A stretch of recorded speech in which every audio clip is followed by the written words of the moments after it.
3.5 million people just saw a top creator in the normal gaming space talk about NFTs. This is something that literally almost never happens. And so we're going to be touching base on this. This is Dr. Disrespect talking about crypto games. If you enjoy the content, as always, like and subscribe. I'm going to talk about Gala a little bit later, but let's touch base on what Dr. Disrespect said. Now he says, imagine trying to extract with an item you discovered worth $100,000 on the chain. Think about entertainment value as a viewer, let alone player.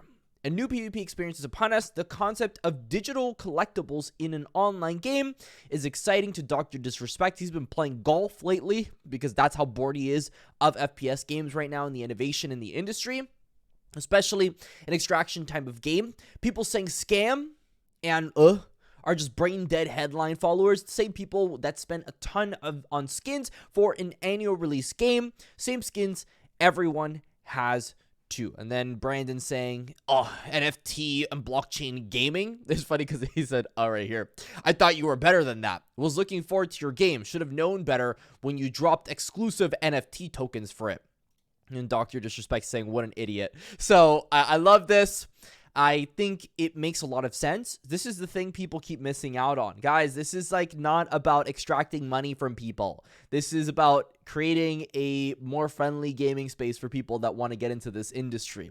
Now, yeah, did we have like Axie Infinity and a lot of these other titles that weren't good? Yeah, of course. We had a bunch of Ponzi schemes. That's just how new industries work. You're going to have a bunch of models that don't work. Same happens in normal gaming, except people just get affected a little bit more in crypto because it's more finance related.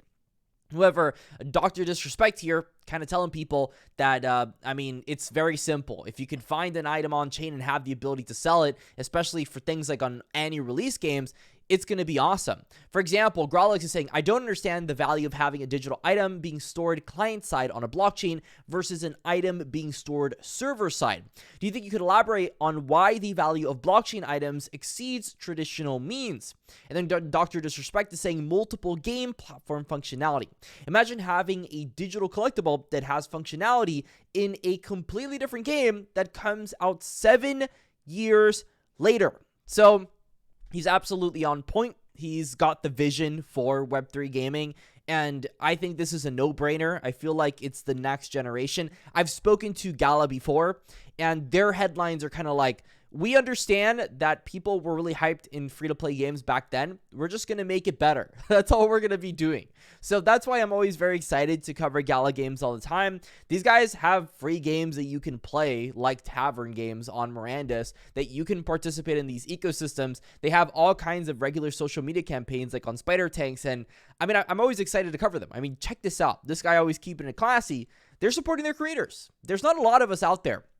I've spoken to a lot of these crypto gaming companies, and in terms of Gala, there's a few creators, but the few creators are really getting the exposure that they need. So I'm always very big in support of blockchains like Gala, and I want to touch base on this because, Dr. Disrespect makes a couple tweets like this, gets 3.5 million views, and first off, he's gotten more views than the history of my entire channel, so that's how crazy Dr. Disrespect is in terms of exposure. This is massive. This opens the floodgates on crypto gaming. You go to a regular Gala Games tweet, 36,000 views, 18,000 views, 18,000. The pinned tweet has 190,000.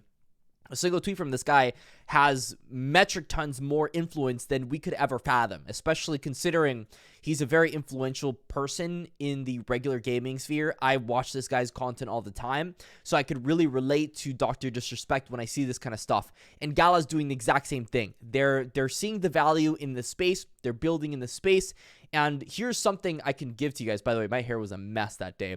But this video got 28,000 views. Maybe 29,000 views a month ago. It wasn't a long time ago. This was back when Gala was going crazy. Of course, it's tokens, one conversation, and we can have a conversation about that all day. But mainly just focusing on the fact that a lot of people learned about these crypto games. In fact, I did some live streams after this and after the whole Gala craze, and I believe we were getting 2,000 views a stream, which in crypto gaming, it's a lot. It was about 80 to 90 viewers concurrent. Right now, we're averaging somewhere around 30 to 40 viewers on our tournaments, which are very fun to do. But this really kind of showcases that all it takes is one big spurt on the sigmoid curve that I keep talking about, And that's when we get the huge mass adoption in these games that, to be honest, I mean, like, if you look at the game, it's a good game. There's nothing bad about this game. It's not like those crypto games that just look bad. This performs well. It's a solid game. It's got good hit detection. It's got good servers. It's just a good game. It really is just a good game overall. So people are really sleeping on this kind of stuff. And that's why I feel like Gala Games in general is going to be the thing that gets the next 20 million plus people into Web3 gaming. Obviously, you know, I can't sleep on Dr. Disrespect making a game with NFTs on it. That's going to be absolutely massive, and Dead Drop is going to be huge when that actually ends up coming out. We've actually made a video on the channel before on Dead Drop, but I know for a fact Gala Games is going to have a lot of very big players that want to get into this space, and they're just going to end up onboarding them onto the Gala Games ecosystem. Just because we have 40 games doesn't mean we can't pick up a top influencer in the Web2 gaming space that wants to create a game and just slap him on the Gala Games marketplace. And even then, there's going to be a bunch of creators, kind of like how Cypher PK, which is a Fortnite streamer, he goes ahead and has a bunch of creative Fortnite content. It's sandbox content, right? What's stopping something like Spider Tanks from giving people access to build maps on the game and just experiment with a bunch of creative things? That's just really something that's probably going to end up happening in the future. Of course, this isn't confirmed. Don't take my word for it. It's just me speculating on random things that could possibly happen. But I think, you know, stuff like that is going to be a very big deal for Web3 games when we finally get to that point. But let me know your thoughts in the comment section. I mean, I feel like it's coming, right? It's an inevitable thing. It's a reason we keep covering. We don't cover Gala Games, and we don't cover like Web3 gaming for right now.